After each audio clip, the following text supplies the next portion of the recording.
our workshop was on fighting against loneliness. So we started defining what loneliness can mean. And we said it can be seen as, people living alone, and there are, big statistics also showing that people living alone, for example, in France, the number of people living alone has increased a lot these last decades. But it was also on the number of conversations per person. And I think you said, Kevin, that there were some statistics saying that 11 million people in France are said to have only 5 conversations per year. Per year. 5 conversations per year. 11 million people in France. I don't know. Okay, so we had 2 sub-sessions, sub-workshops. The one was with the Red Cross on how to build local networks to identify lonely people, and in case of big crisis, it can be weather events or any kind of big crisis, how to identify, elderly people, for example, who are completely alone and who need to leave their house very fast, or these kind of things. So the Red Cross is really thinking about, crisis management and loneliness, and how to build this small local network. So we had this kind of brainstorming, and Daniel said that there is a whole literature saying on community building. For example, in Guatemala, you said, and organization of communities, and we could do some kind of reverse innovation in our countries. But the reality is very different, obviously, in cities, for example, where you have huge individualism. And so we thought about why not creating, for example, small local coalitions of actors, with local authorities, even the police sometimes, why not? There was a German researcher who said in Germany it can be also the police sometimes. Student, young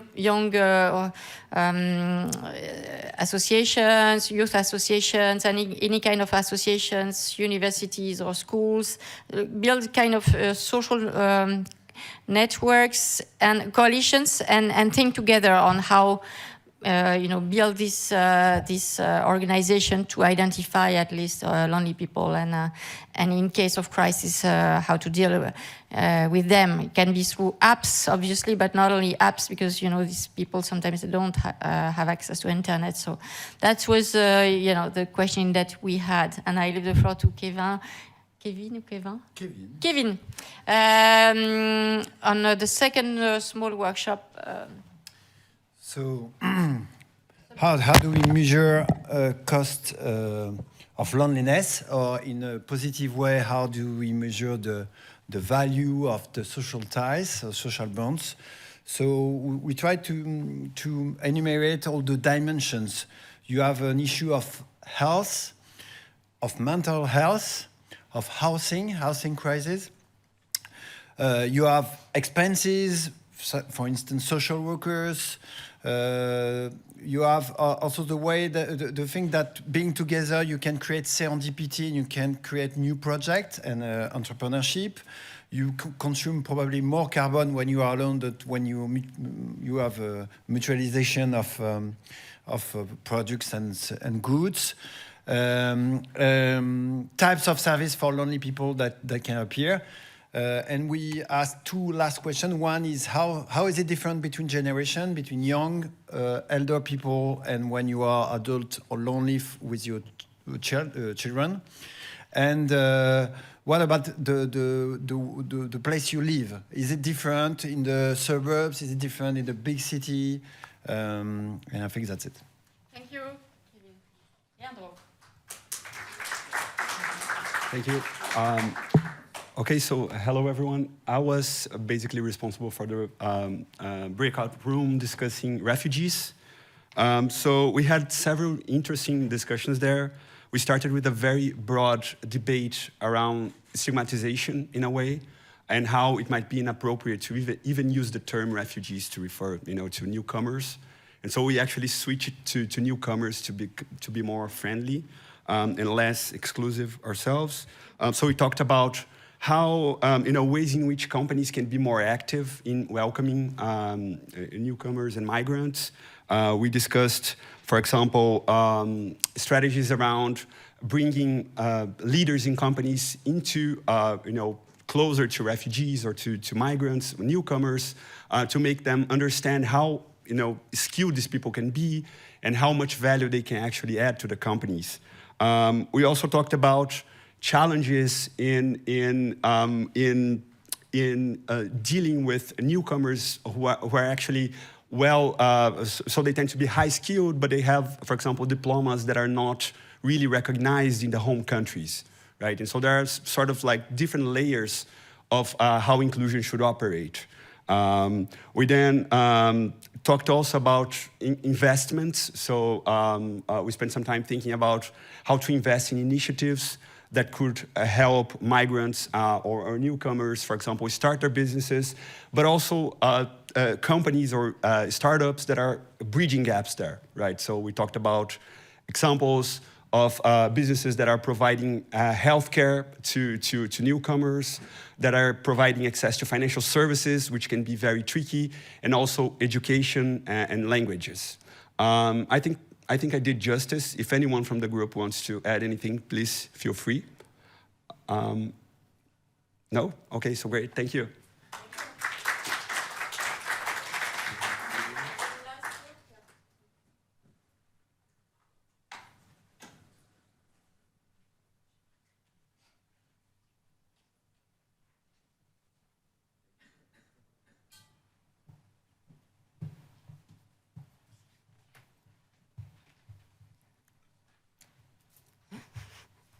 So first, it was super interesting, and we want to continue the discussion. So we've created an online work group.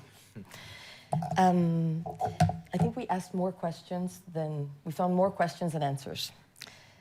And these were some of the questions that we asked ourselves. So I'm just scrolling down. So the topic was, where are we? Here we are. Attracting youth to vocational jobs facing labor shortages. So we asked, what is youth? What are vocational jobs? And what do we need by labor shortage? We defined youth as people between 15 and 30 that have energy, that look at the future, that want to contribute to the future. Vocational training and vocational... It was a debate. It was a debate. At the end, what is vocational jobs? Having a vocation for something, for a specific job, or taking the definition of vocational training centers that are more linked with technical jobs. So what we did is we said, okay, there's a today and there's a tomorrow. There's a bunch of jobs today that are hard to fill, but those jobs might become obsolete. And then there's a bunch of jobs of tomorrow that nobody's trained for. And so we talked about both horizons kind of in different terms. The jobs of today that are harder to fill are because it's a lot of tasks. They're not very sexy longitudinally, but potentially there's things we can do. And somebody in our group really talked about redefining management, et cetera. The jobs of tomorrow, jobs linked to electricity, to water, to circular economy, to teaching, to agriculture, to education. We said, wow, those jobs are so critical to the future, but today they're not packaged right. There's not a narrative. And so you earn much more money by selling fancy bags and shoes and yogurts than by, so somebody said in our group, yeah, but we're biased and nobody's gonna wanna have those jobs if just to build a nicer future. And we said, yeah, it's true. So those jobs probably need to be repositioned by leaders like the leaders in this room and like schools like HEC in terms of positioning them differently, because they're the jobs that are going to be required to build the future, and so they should be valorized as such. What else? What last words of wisdom did the team share with us? The question of the role of the companies, maybe? Yeah, voilà. The roles of the companies in a system where most of technical jobs are given by technical training center, and how we could change that system, building more bridges between the companies, the private sectors, and the training centers, the education system. to be able to have a better answer to the needs of the companies and to the request of the young of today, the youth of today. C'est ça. And maybe one last thing is we said labor shortage. I mean, where are we talking about? Because there's some parts of the world where there's labor shortage, and there's parts of the world where there's labor and talent abundance. So it's also about matching that supply and the demand and not just thinking, you know, we scoped the geographical, we talked a little bit about geographic scope and found that it was a hard thing to do because it was two very different realities that we were dealing with and potentially two different sets of solutions. So I think that's it. Thank you.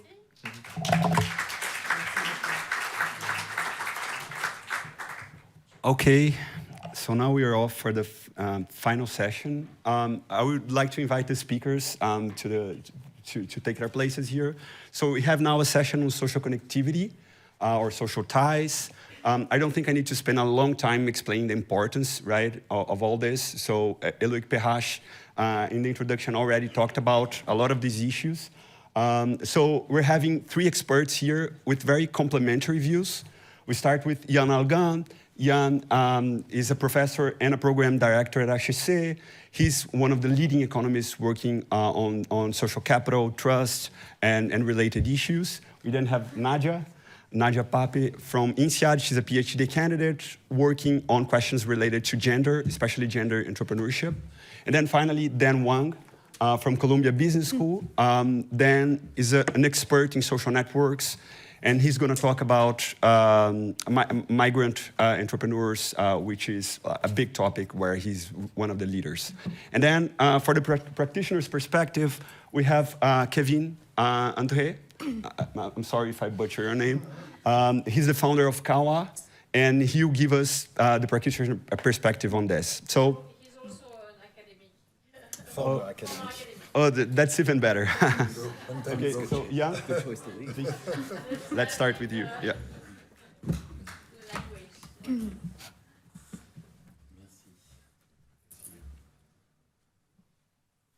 I'll keep time.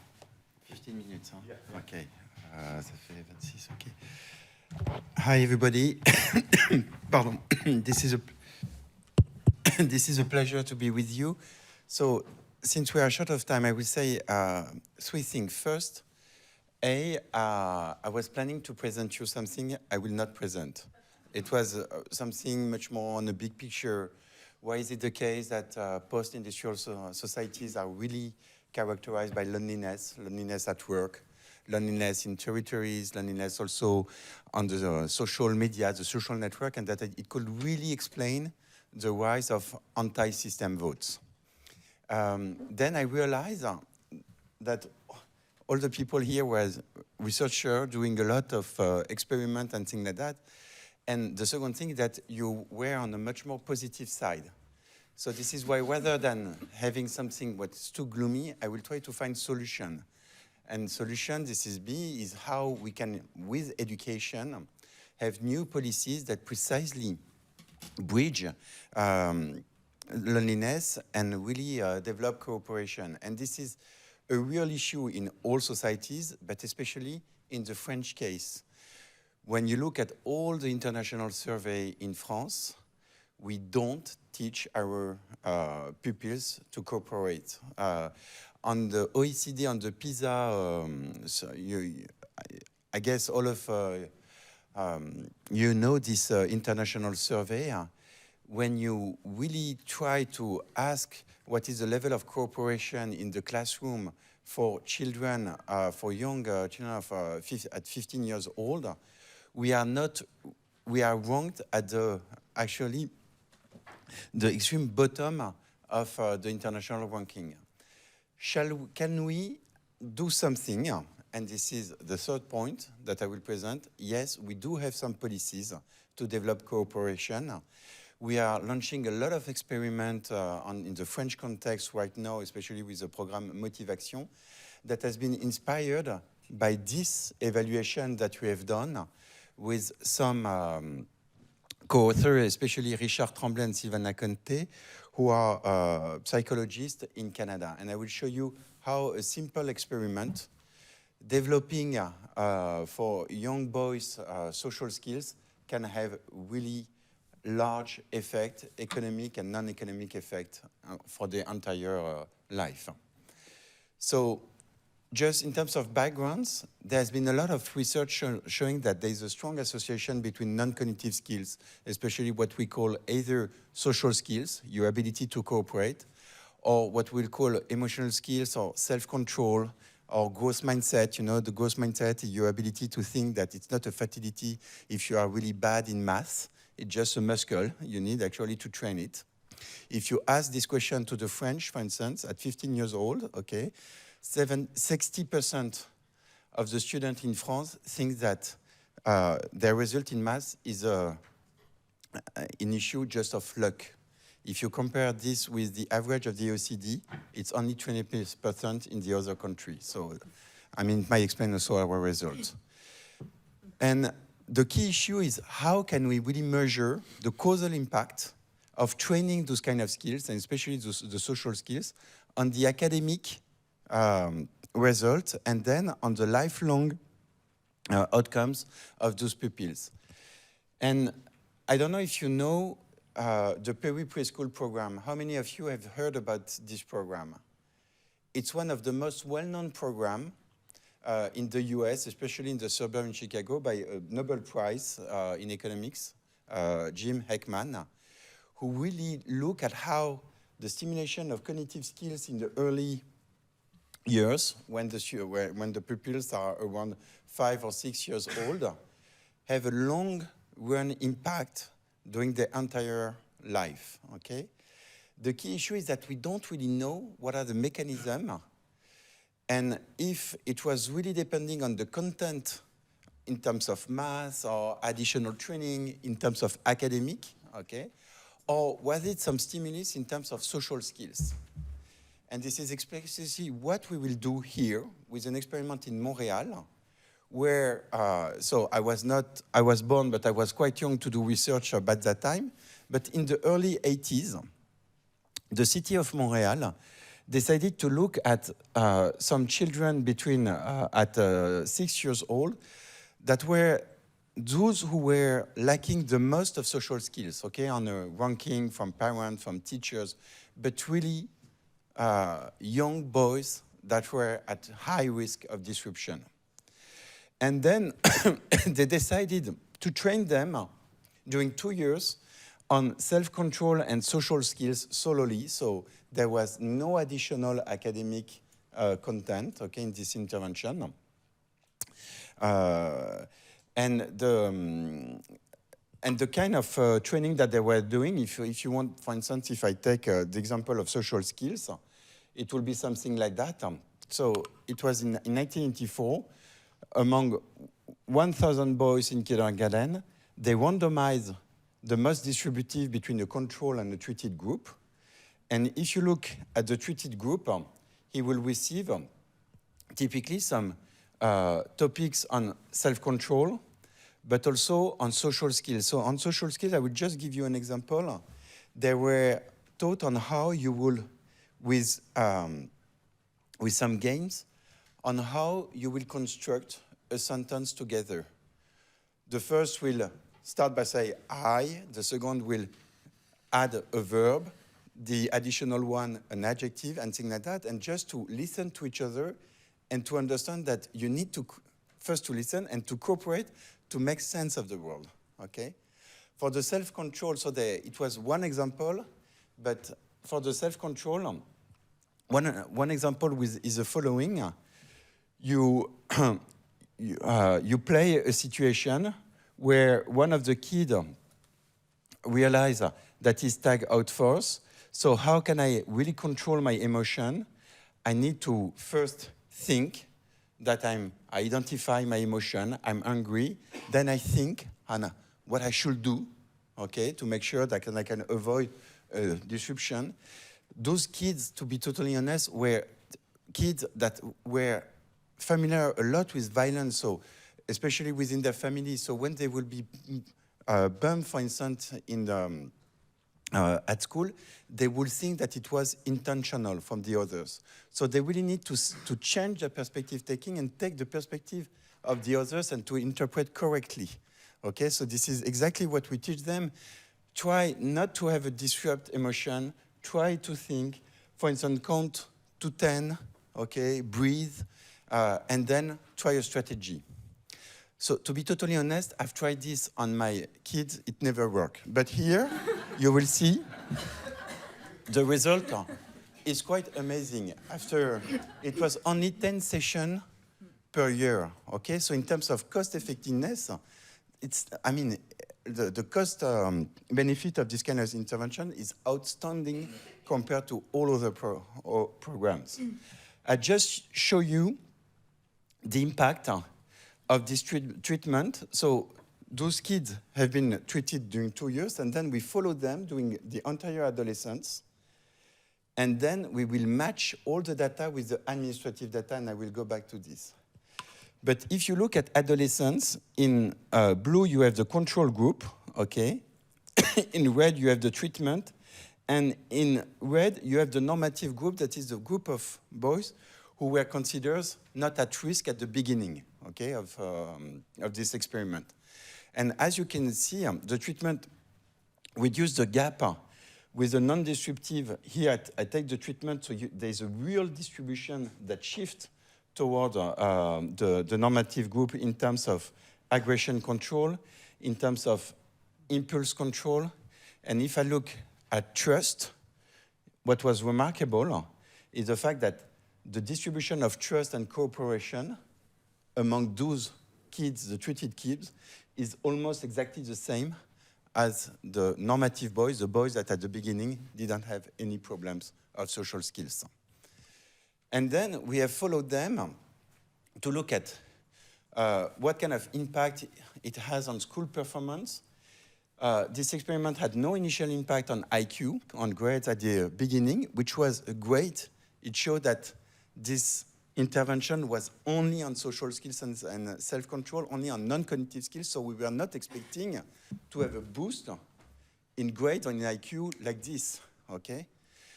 But afterwards, in early adolescence, there is a significant impact in late adolescence in terms of grades, and that really goes through the proportion of people who are held back or that are put in special education, since those kids really develop social skills during their adolescence, the likelihood that they will be with the other boys and with the normal education has increased a lot.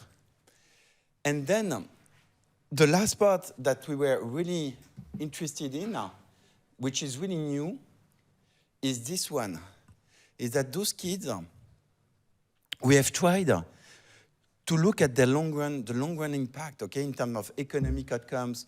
Is it the case that the level of employment is higher? What is the criminality rate? What is the health? And these kind of things. But the key problem is that you have to follow both the boys who were in the control group and those who were in the treated group. Those who were in the control group actually have totally disappeared. I've spent a lot of money. I had a huge grant, and then I had to reimburse the money because I used to pay some spies, okay, and some people who were really looking for those who were in the initial control group. Some of them were in jail, whatever, okay? So how you can alleviate this concern? Only by using administrative data. And this was the key innovation of this paper, it was to be able to match all the pathway of these children with the tax data from Canada with almost 100 match, which is quite exceptional.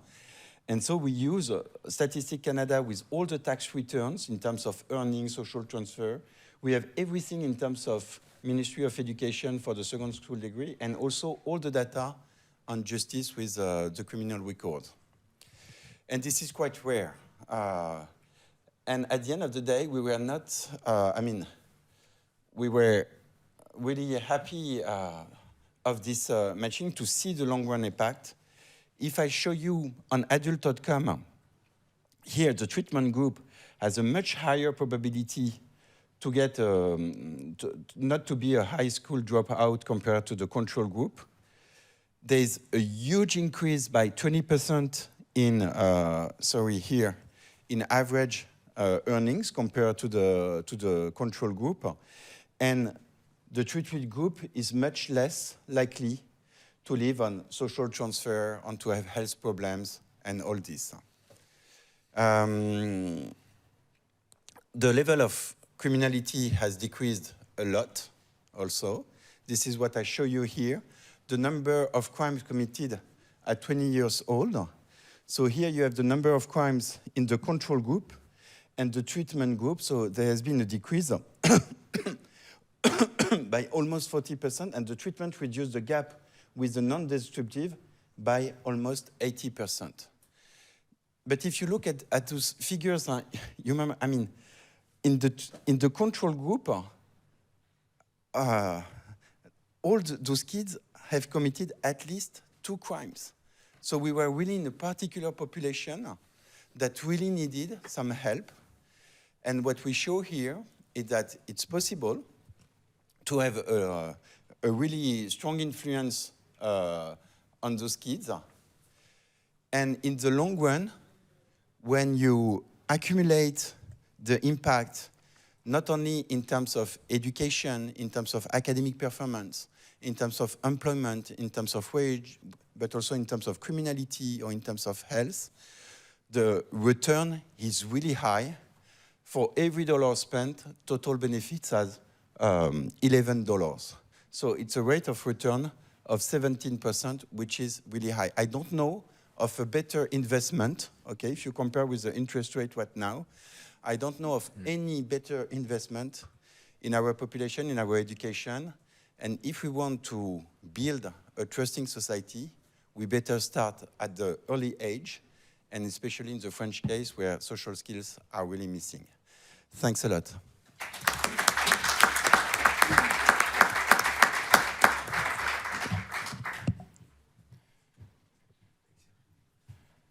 Very much. Thank you, Jan. And now we welcome Nadia. Oh, yeah. That's remarkable. I keep time for you. Hello. Does it work? Yes. Great. So yes, my name is Naya. I'm a PhD candidate from INSEAD, and I do entrepreneurship research. This paper is on female entrepreneurs, but I'm also doing other work on job seekers who are trying to transition to become entrepreneurs, and on minority race entrepreneurs.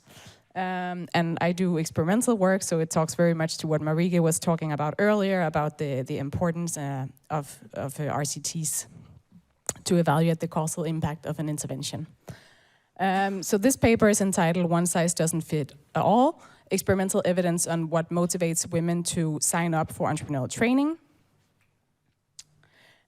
So just a quick preview of what I'm going to take you through over the past 15 minutes.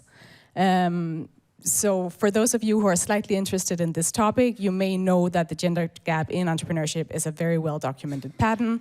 So women on average are much less likely to become entrepreneurs than men. And this is particularly noticeable if you look at innovative entrepreneurship and capital-intensive entrepreneurship, where only 10% of the entrepreneurs are women in the US. And in my setting, which is India, the figure is approximately the same.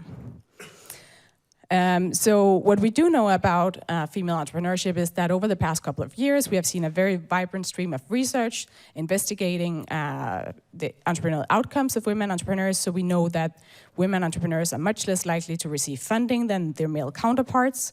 We have a lot of reports from the European Union, from the Harvard Kennedy School, from the World Economic Forum, and a lot of research papers on this topic. But what we don't know yet is really, when do these differences actually originate? And so recent research, it really points to the fact that 65% of the differences can be observed already at founding, and then they accumulate over time.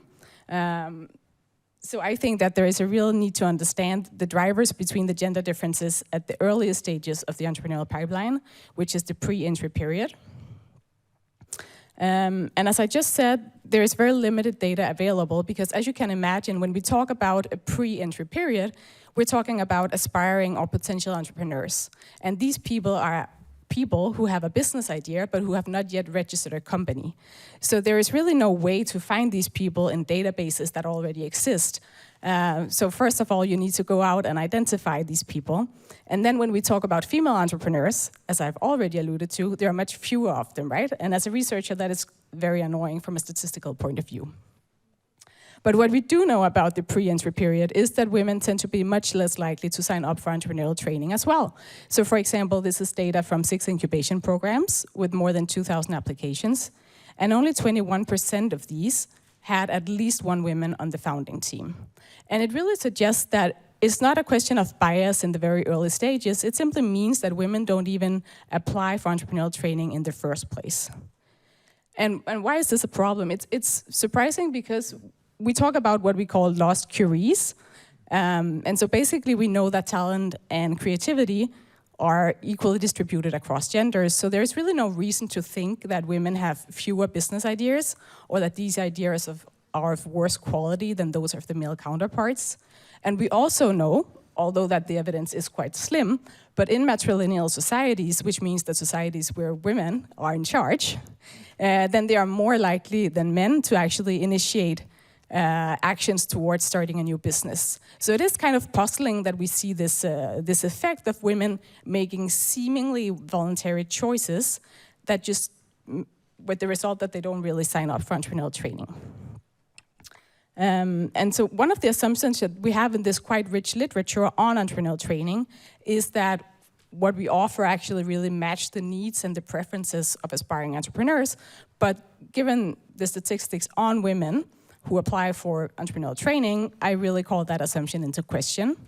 And I really argue that if we understand aspiring female entrepreneurs' needs and preferences better, we will be able to tailor programs to them that will match what they need, and then they will be much more likely to sign up.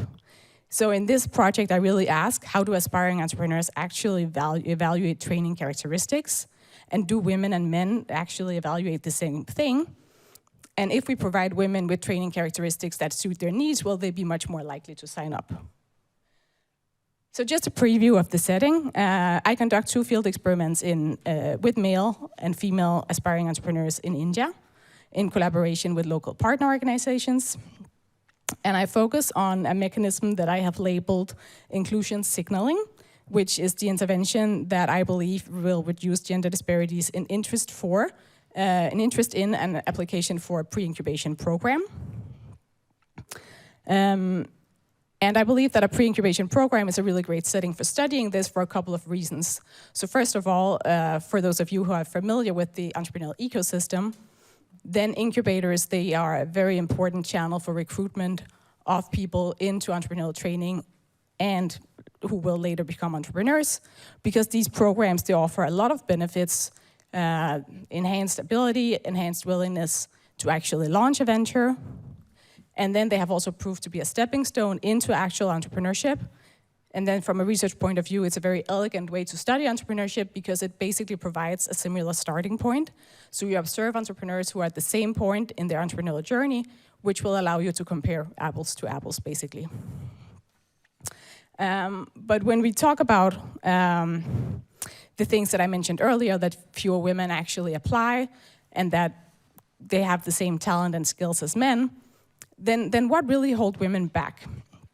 And so to illustrate this, I've borrowed the words of a very prominent female entrepreneur that some of the women in the audience may know.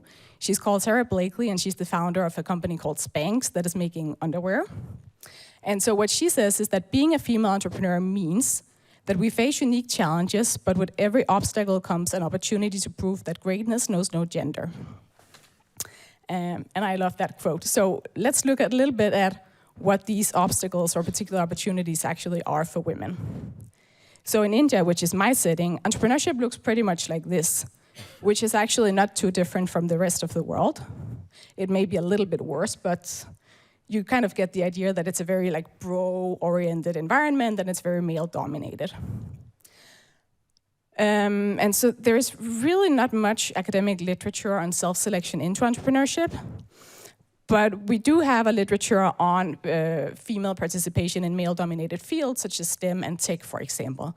And so what we do know from this kind of literature is that entrepreneurship is a very male-dominated field, and when women are in a male-dominated field, they can be constrained by gender stereotypes. And we also know that such male-dominated environments, they seem to be very excluding to women, which means that women, they just feel that they are a bad fit for entrepreneurial training rather than realizing that maybe the entrepreneurial training environment is actually a really bad fit for me. So as a result, you have these gender stereotypes that work as real or perceived barriers that influence women's own as well as others' perception of their fit or their potential of the field in this of entrepreneurship, and that ultimately deters them from actually pursuing training. But since there is not much theory on this, I also did a little bit of homework. So I went to India, and I spoke with people from these red states. So India is, as you know, a very huge country, so I cannot claim that it's representative. But I did try to get a certain geographical coverage in the interviews that I did. And I spoke with 15 stakeholders from the entrepreneurial ecosystem. So these will be incubation managers, people responsible for Startup India, which is the flagship policy that has been in place since 2014 to really promote startups in India. And then I spoke to 14 aspiring early stage entrepreneurs, both male and female, to really understand their journey and the struggles and what their entrepreneurial journeys they look like. And so one of the female entrepreneurs that I spoke with from Patna, which is a city in a state called Bihar up in North India, she really said that my parents used to ask me why I wanted to start a business. They kept telling me I should get a normal job and marry. What if the boy's family was not okay with me running a business? And then they were invited to an event with parents of other entrepreneurs. And at that event, they met the donor who gave me the initial funding for my venture. And that event was a turning point because they started understanding what I was doing. So basically, entrepreneurship is really seen as an appropriate career option for many women, and as a result, they don't get a lot of social support. I'm gonna speed up a little bit.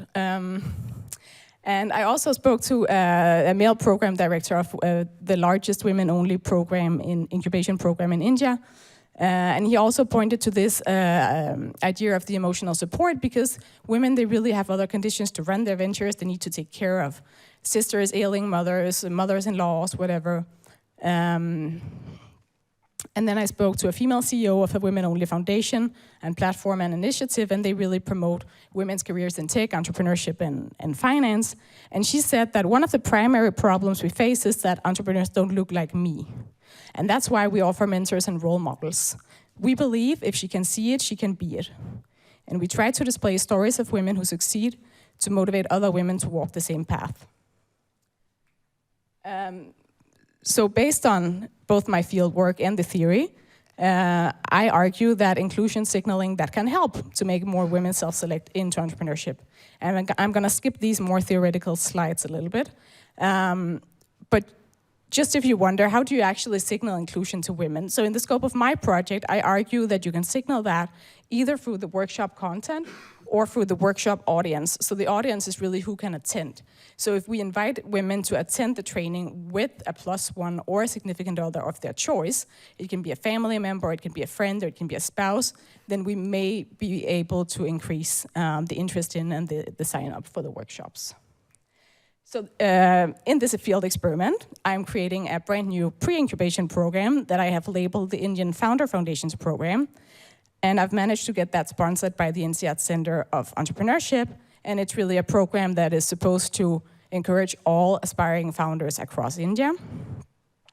So it really consists of 2 studies, where the first is what I'm mainly talking about today, which I call a survey. It really is an experiment, but it will allow me to measure the impact of inclusion signaling on interest in and sign up for the program. And then the second study will actually allow me to measure the impact of offering an inclusive versus a neutral program on women's entrepreneurial intentions and actions. In the interest of time, I'm just gonna skip a few slides. So this is pretty much what the subject recruitment it looks like on social media channels. And so this is how the experiment works. It really takes place on a platform that I've specifically built for the purpose. And so participants evaluate their interest in 20 hypothetical workshops, and then they will be randomized, because randomization is a key feature of experiments, to either a neutral workshop description or an inclusive workshop description. And based on a little bit of econometrics, I will then be able to elicit the preferences of entrepreneurs. And then based on that, I will develop the final content of the program that will match the preferences expressed by them to create the most inclusive version possible. And this is just an example. So how to get your first customers is a very standard topic to teach when you do early stage entrepreneurial training. And the neutral workshop description is something that I took from Y Combinator and Techstars. So this is not something I've done myself. And then the inclusive workshop descriptions, I've basically replaced all the American and male-founded examples with prominent female entrepreneurs from India.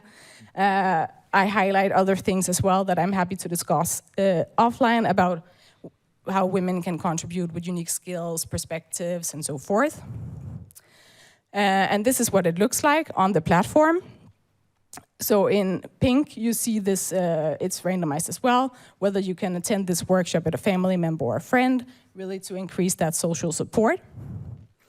The second part is the actual delivery of the program, which I'm not gonna go into details with right now. And so just to sum up, yes, I have 2 minutes left. Then the contribution and the next steps are basically that I identify a novel theoretical mechanism that I call inclusion signaling. And the empirical contribution is that field experiments, it offers a wonderful occasion for a researcher to do what we call causal identification. It basically means to be sure that inclusion signaling will have an impact on the interest in and the sign up for the program. And then in terms of practical contribution, I really hope that I will be able to help all this host of programs, of incubators, accelerators, and so forth, who currently struggle to attract a diverse set of participants. And so I'm currently in the process of pre-testing and piloting this. So please stay tuned. Thank you so much.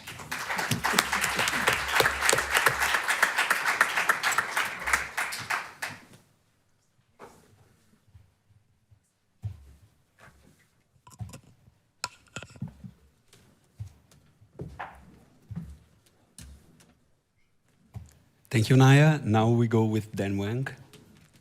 All right. Okay.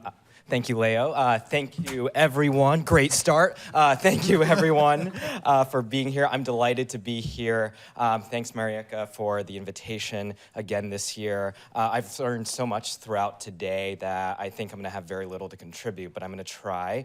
I'm going to talk about a paper that is about to be resubmitted, or it might have been submitted had I not known, by one of these two people, my co-authors, Jorge and Nara, who's my PhD student. Jorge is my colleague at Columbia Business School. And what we're looking at is the relationship at a regional level of high-skilled immigration and entrepreneurship. And what I want to do first is kind of to dispel the kind of how obvious it might be that you might think that there is a relationship between these two things. Because one of the approaches that we're kind of thinking about here is that typically there is a relationship between high-skilled immigration and economic growth. It's been well documented through decades of research in economics, political science, and sociology.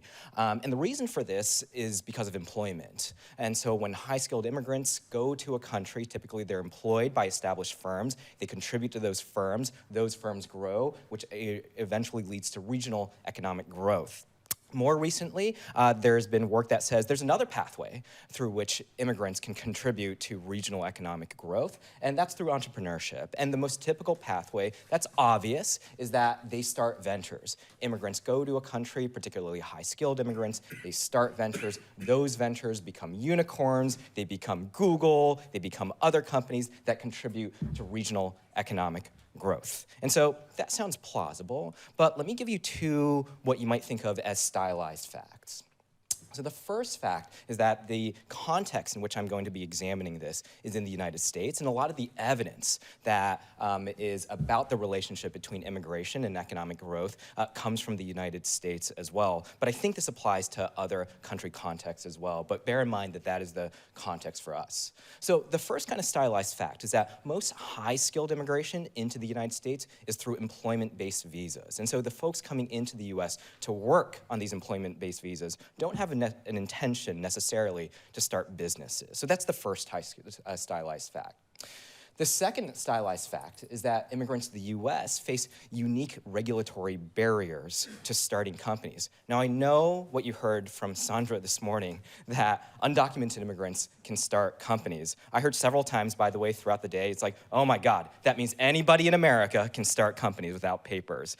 Now, there's a factual basis for this. It is technically true that you can get a tax number that allows you to start a business, but don't let that be the takeaway from today, that anyone can start a business in the United States. There are enormous barriers to doing so. And one of those barriers happens to be related to the first stylized fact, that if you're in the US on a high-skilled visa, the kind of visa that I'm gonna be talking about is the H-1B visa, which some of you might be familiar with, is that you're actually prohibited from starting a business. And the reason why is because your immigration status is tied to your employment to an employer. And so if you put these two stylized facts together, a puzzle emerges. And that puzzle ultimately is that if it's true that most high-skilled immigration into the US is based on employment-based visas, and there are regulatory barriers preventing those very immigrants from starting businesses, then we should actually not expect a relationship between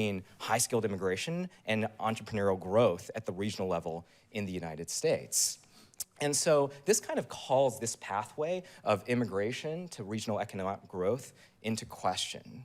And so our approach is to think of a different pathway through through which these two bottom variables could be linked. And here's the pathway.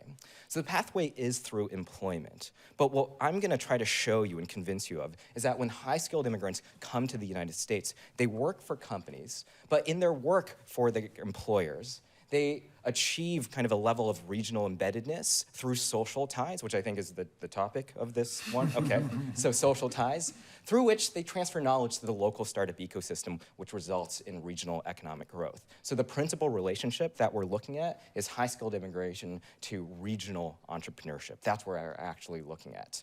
And so to sum up why it's not obvious that when more high-skilled immigrants go into a particular region in a country, why that doesn't necessarily result in regional entrepreneurial growth, there are three kind of reasons that I think about. So the first is that it might be reverse causality. It might be that a region might be growing entrepreneurially, and that's what attracts high-skilled immigrants there. And so it's not necessarily the direction of causality that we might be thinking of. The second kind of reason is that a lot of these immigrants who are in the United States on high-skilled visas, like the one that I'm about to talk about, are employment-based, and this is what we just discussed. They're not there necessarily to start businesses.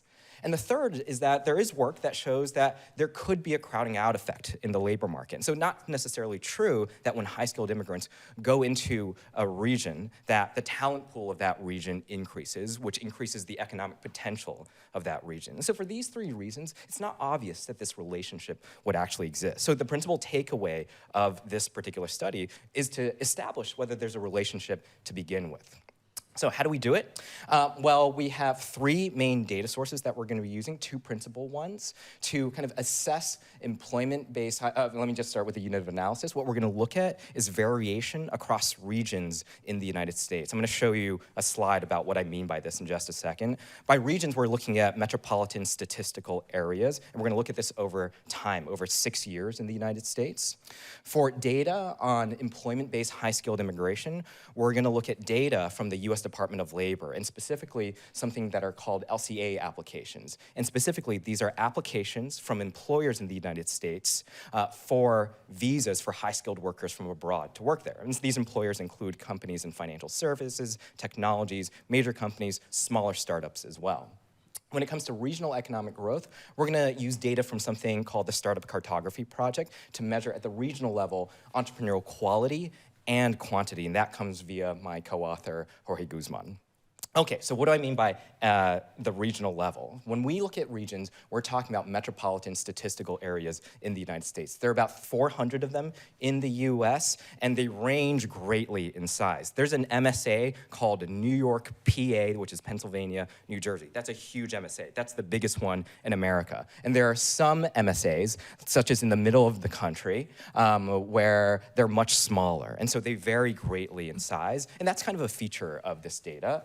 We've also done the same analyses at the zip code level. And so even in a very micro geographic scale, we can observe the same types of results. But that's what we're looking at, these regions, variation across time. Now, when it comes to kind of the data on employment-based visas, we look at these visas that are known as H-1B visas. And H-1B visas are given to individuals on behalf of their employers who demonstrate proficiency in some professional skill. These visas are known as non-immigrant visas. What does that mean? That means the intention of folks who get these visas is not to settle down in the United States. In fact, the term of this visa is 3 years, and they have to renew it every 3 years. What we're gonna look at are new H-1B visa approvals. Do you remember that graph that I showed you about H-1B visas very early on? You don't have to remember, I'm gonna tell you what it said. It said that over the course of the past 10 years, the demand for H-1B visas has increased. That is, the number of applications has reached hundreds of thousands. What this graph is telling you is the number of H-1B visas that have been approved, those applications. And as you can see, it's basically stayed the same over time, except in 2001 to 2003. That's a funny story. At the end of the Clinton administration, there was an act that was passed that was called the American Competitiveness Act that raised the cap of H-1B visa approvals to almost 200,000. I find that funny because today, if you say that immigration leads to greater American competitiveness, to either Republicans or Democrats, you'd probably be laughed out of either party. And so this happened in 1999, but for the most part, over the past 20 years, the number of H-1B approvals have been capped by at about 85,000. And so there's a lot of competition for these particular visas. H-1B visa approvals go to many different parts of the country. It's not just folks working in tech, let's say, in Silicon Valley in California, or folks working in finance in the East Coast. They're all over the country, and there's lots of variation. And furthermore, they tend to work for large companies. I know that some of you in the back can't see this, but the organizations that apply for these H-1B visas include universities, they include consulting firms like Deloitte, they include Facebook at this time, NVIDIA, and so they're big organizations that apply for these visas ultimately. So that's H-1Bs.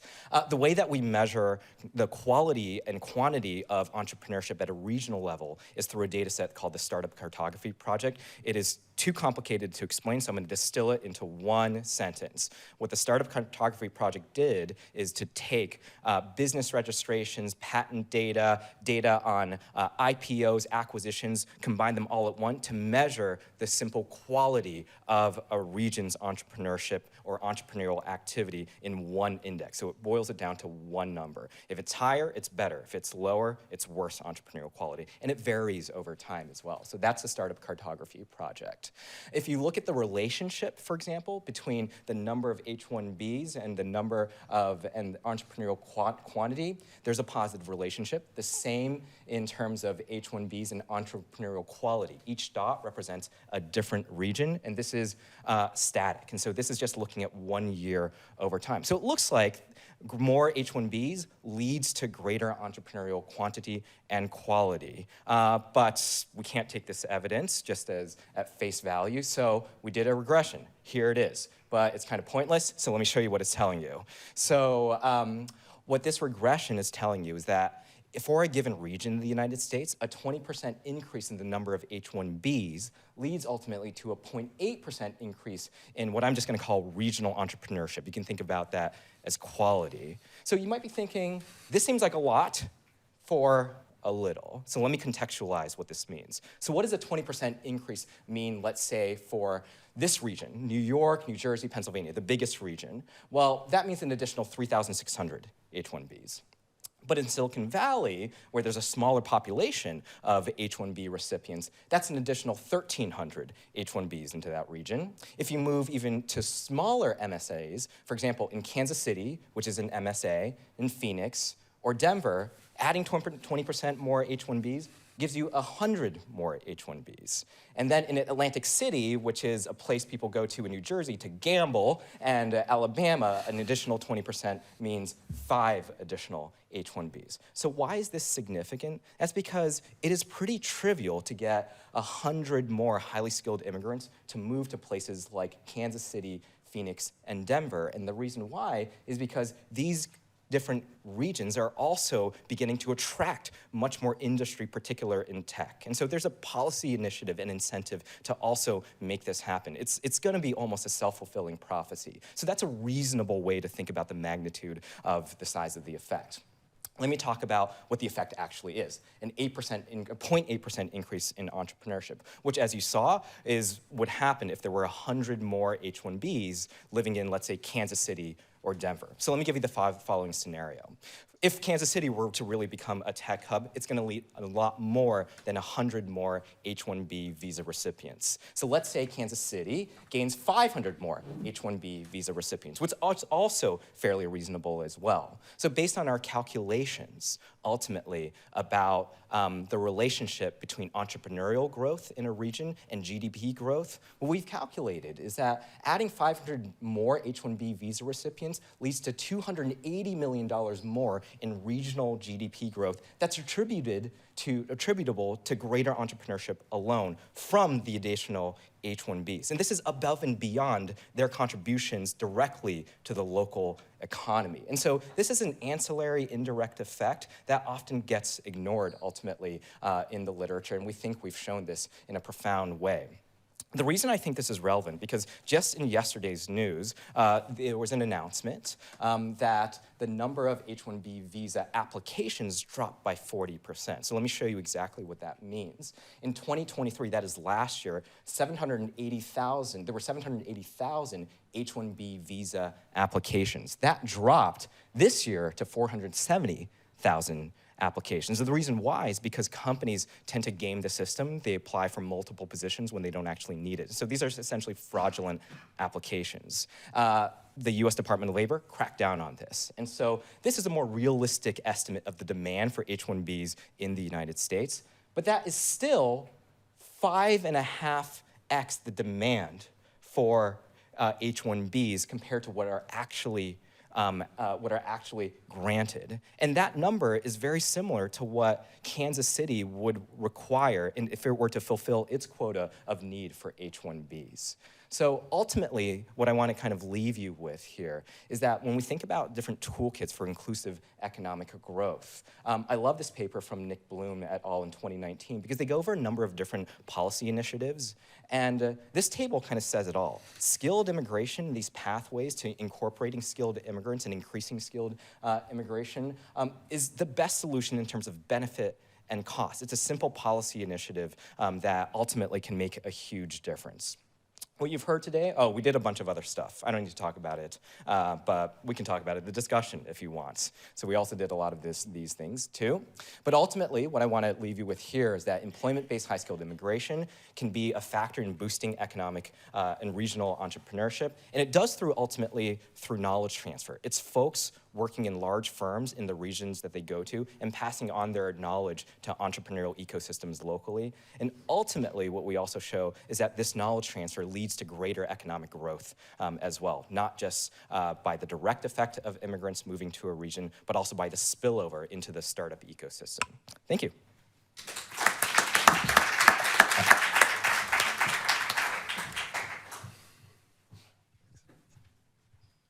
Thank you, Dan. Now we welcome Kevin. Let me just back to slide here.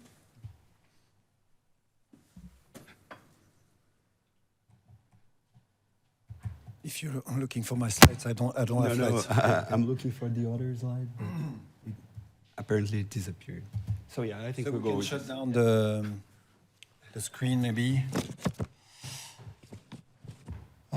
Hi. So a bit difficult for me actually to be after you since I'm no longer in the academic world. So I'm only a practitioner. So I hope I will be able to do something a bit clever after your talks. And so, first of all, I will explain what is my practice, and I will try to build some links between my practice and what you said. Three of you, I will try. No, mais... Okay. So, I founded a social enterprise called Kawa, and why is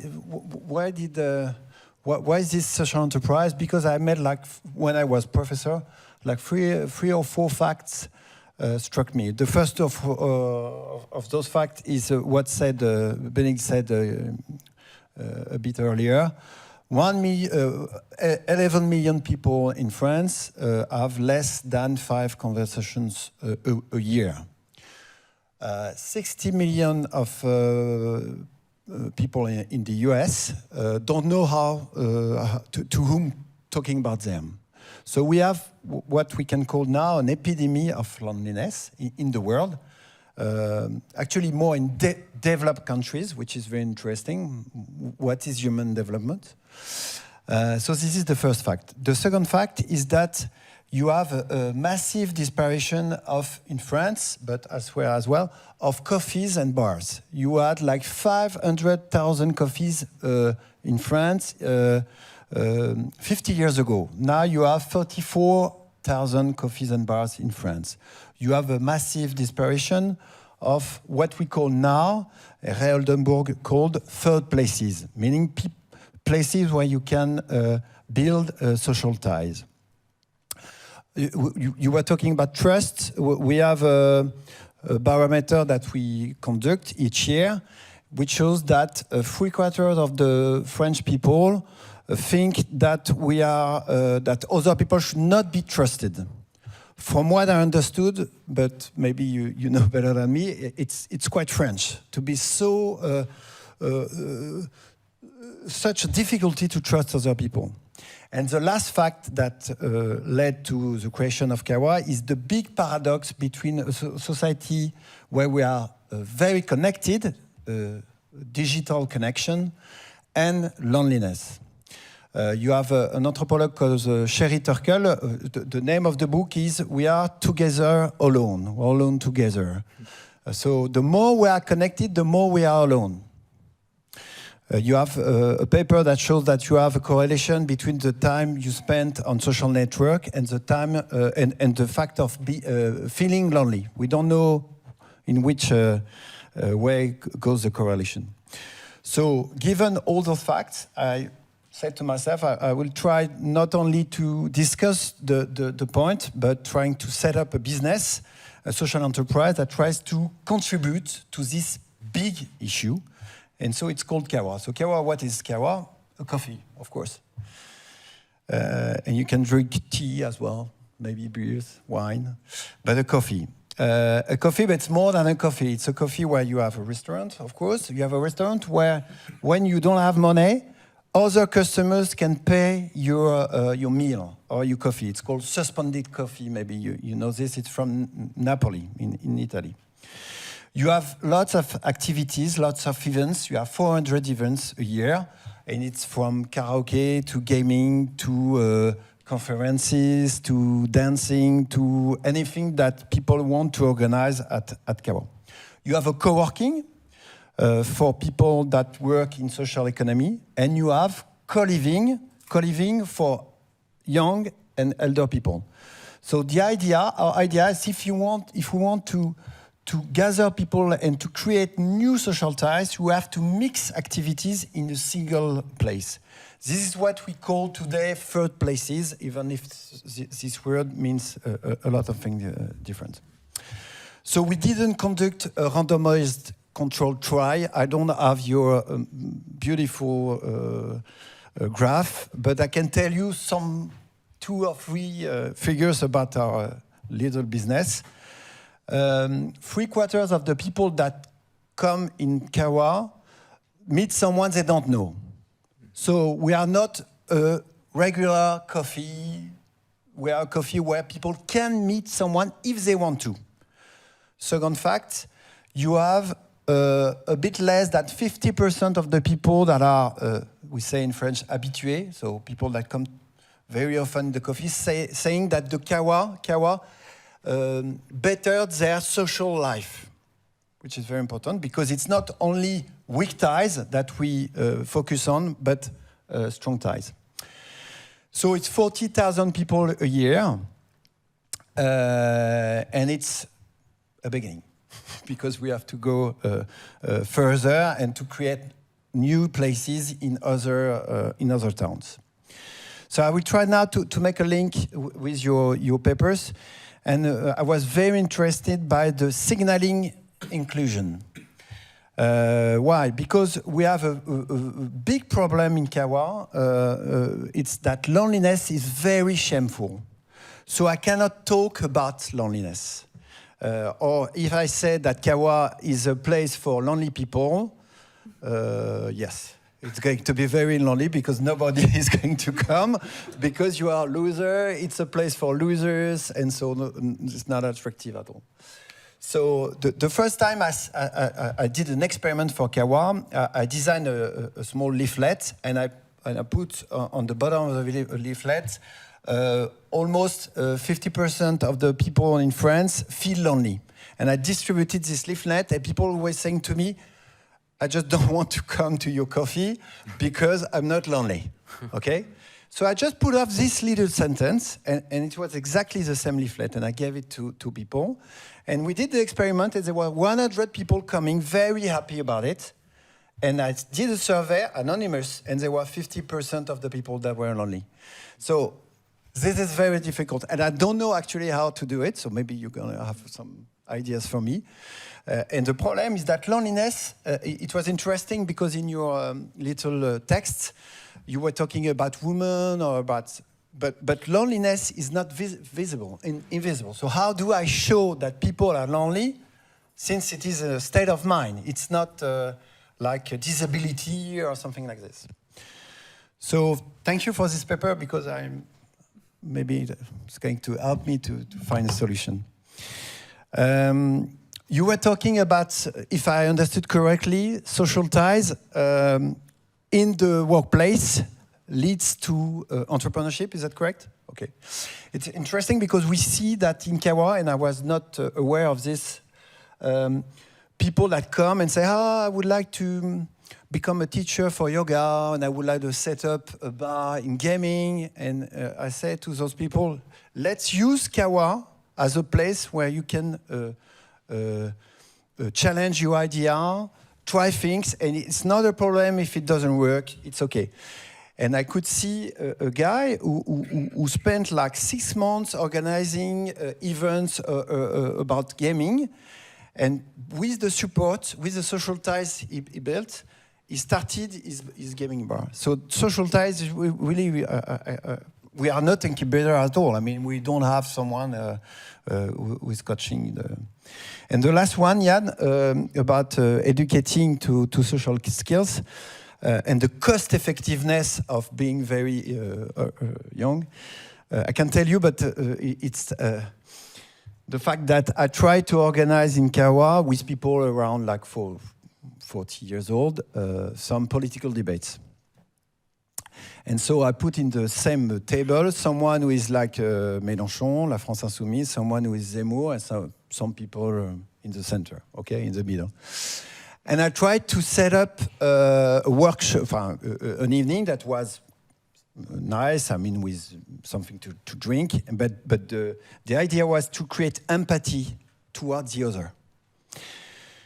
And we tried like 3 or 4 times. Actually, people spent a good time, which is, they didn't kick each other, but they didn't change their mind. I was not able to create empathy enough.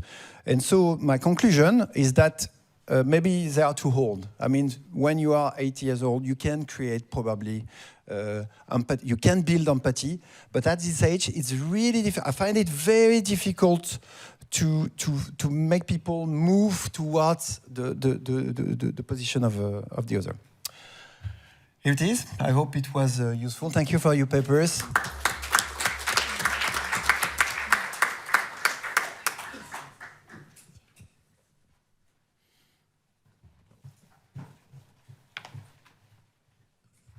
Thank you, Kevin. So we have time for questions. I think we will collect questions and then answer all of them at the end. Okay, so yes. Yes, hi. My name is Fatima Moujawi. I'm a diversity and equity and inclusion consultant.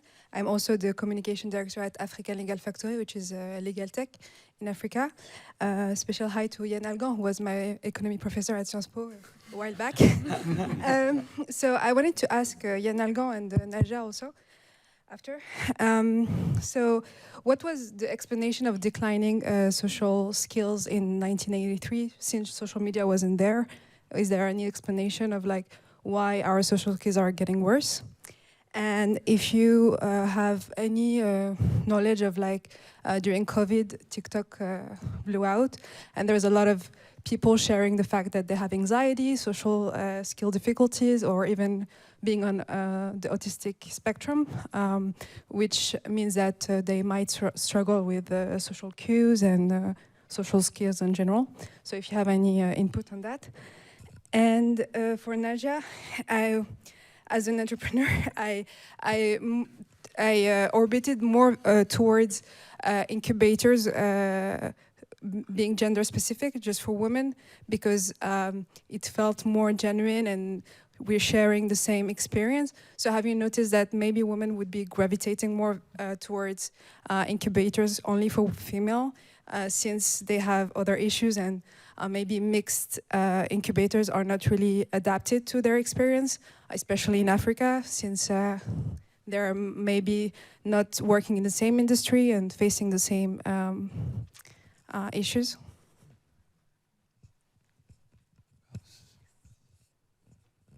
Anyone else?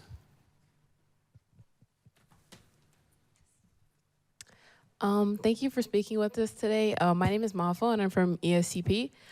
So I have a specific question for Professor Wang. So regarding the relationship between immigrant employment and entrepreneurial growth, even with the knowledge transfer that you mentioned, I wanted to know if you thought that there may have been any kind of like a attributional ambiguity regarding the employment. Like, for example, as when immigrants are known that they are solely getting a visa, solely having the permission to stay only to work, does that kind of like make a decline in their ability to foster an entrepreneurial mindset and therefore provide newer startups to facilitate regional entrepreneurial growth? And if so, like, how could this factor like affect like the rate of regional growth? And is the transfer of knowledge also affected by this kind of attributional ambiguity? Thanks you.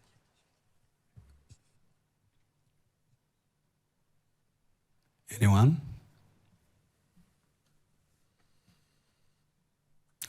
Okay, let's start with Jan.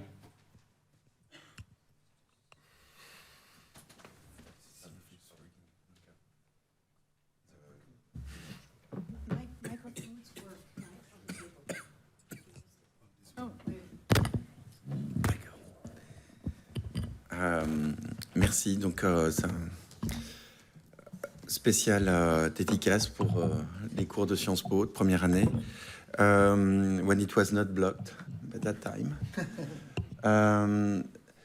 So there are two questions. The first one regarding the decrease in trust or in cooperation. So I will be totally transparent. I'm not sure I have an obvious answer. A lot of people are working from different fields on this.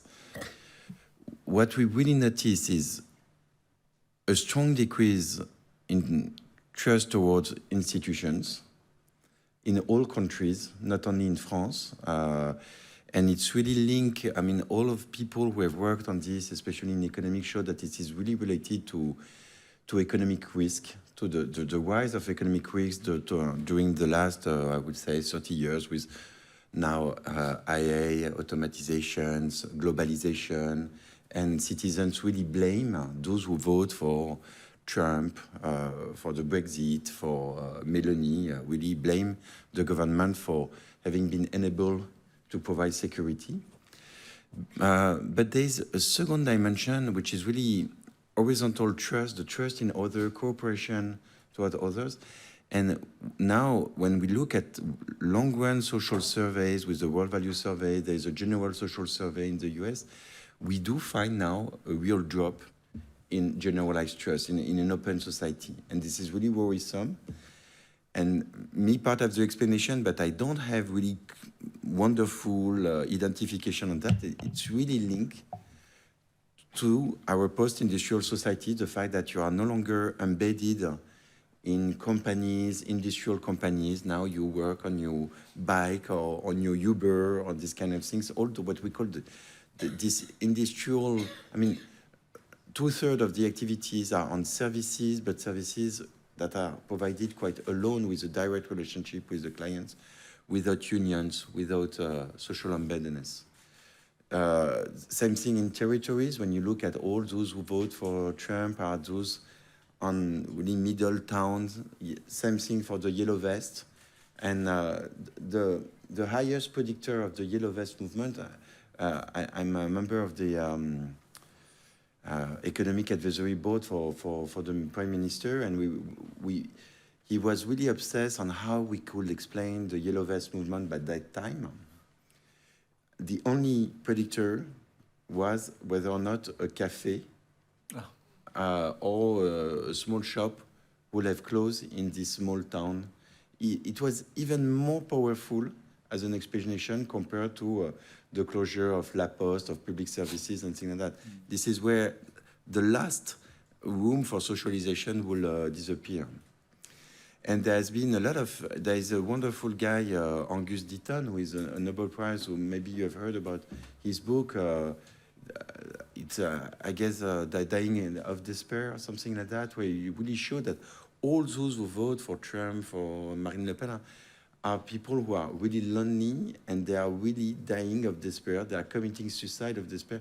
There's been a lot of work 1 century ago by Durkheim, a really great sociologist, showing the same issue.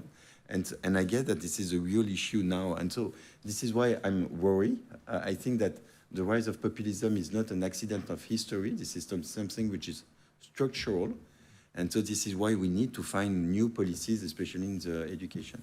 And then I was already too long, but in terms of the COVID, for sure, there has been a big shock among the youth. There's been a release, like 2 weeks ago, of the World Happiness Report. I don't know if you've heard about that. Now there's a report every 2 years by Halliwell and other people, Layard. And they've shown something remarkable in OECD countries, and especially in France, Italy, compared to other countries, developing countries, or even Eastern European countries, is the reversal of the U-shaped relationship. I don't know if you know the U-shaped relationship between life satisfaction and age. It's a really, I mean, standard relationship where you are, when you ask people if they are satisfied in life, the highest level of satisfaction declared is when people are young. Then you are really in the middle of nowhere at my age. You have to get to take care of your kids, to reimburse, to have responsibilities. Everything is falling apart. But then you find the level of happiness that you used to have in your when you were young, when you are in your 60s, 70s, when the kids are out, but they are safe. They need to be safe. It's not. It's the first time since the COVID that this relationship has disappeared. The young generation in OECD countries have a lower level of satisfaction than the one. And when you ask them, but in which period would you have liked to live? It used to be the case that the old guy like me in their 45, 50s will say, well, it was in the 80s because it's my adolescence. But the young generation will have answered all the time, now. The best period I want to live is now. This is the first time that they answer in the 80s, in the 90s. They don't know what the 90s look like. I don't know why, but they... So there's a big reversal. And the only explanation that we have is the low growth, which explains the difference between Eastern European countries and OECD countries. But the main culprit is the COVID. It has been a big mental shock for the young generation. Thank you, Jan. Naya? Thank you. Yes, so I think the question was about whether women, they would gravitate towards women-only programs. And of course, there is a real reason that these programs, they do exist, right? Especially in certain countries where gender norms are more pronounced. But I think that one of the problems with these programs is that they actually tend to teach exactly the same thing. So the program that where I interviewed the program manager, I got access to all the teaching material, and I was really surprised that they use male examples. They use, it's exactly the same topics. So it's a women-only program, but nothing has changed. It's just the same. It's a duplicate. So the audience is different, and it's even an online program, right? So they don't even interact. It seems to be pretty successful in terms of signups. They don't track over the long run whether these people actually continue as entrepreneurs, so I don't know. But what I would really like to do is to be able to compare the impact on women and men. So that's why I cannot do a women-only program, because that would allow me to only look into the within women difference. And I would really like to see if I create this inclusive training program where the instructor will be female, the case material will be female, everything is gonna be very female oriented. It's still gonna teach serious concepts, but will it actually turn off men, so to speak? Will it have the same impact on men as the current training programs they do have on women? Because in that case, it could be kind of an equilibrium problem that accounts for that we don't see more women selecting into training, because it's not worthwhile for these programs to actually offer something that is more inclusive. So that's what I'm trying to get at with my mixed gender program. Thank you, Naya. Dan?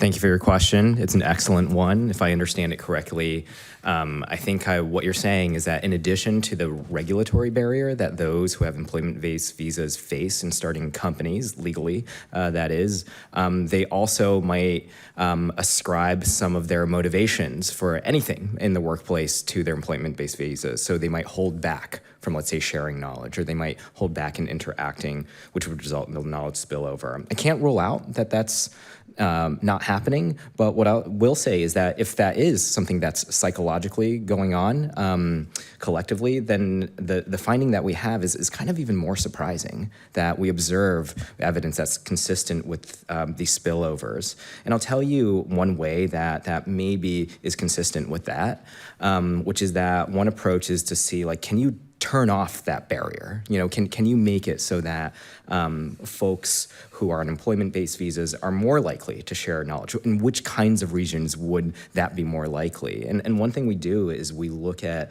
regions where there are already a high concentration or high concentrations of immigrants, especially co-national immigrants, as those who are going to those regions.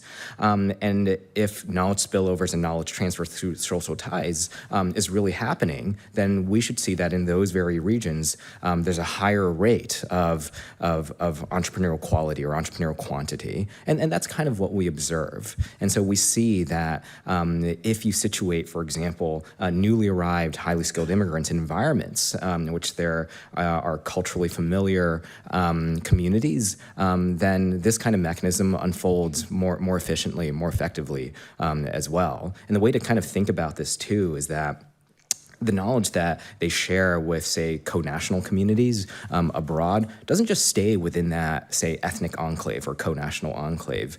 Those are kind of brokerage communities to the broader, say, zip code or the broader metropolitan statistical area. And so that knowledge gets out there, and that informs the activity of the startup ecosystem. So that's at least kind of what we see in the data. But you're certainly right that I can't rule out what you're saying, but it's a very, very good boundary condition to think about. Thank you.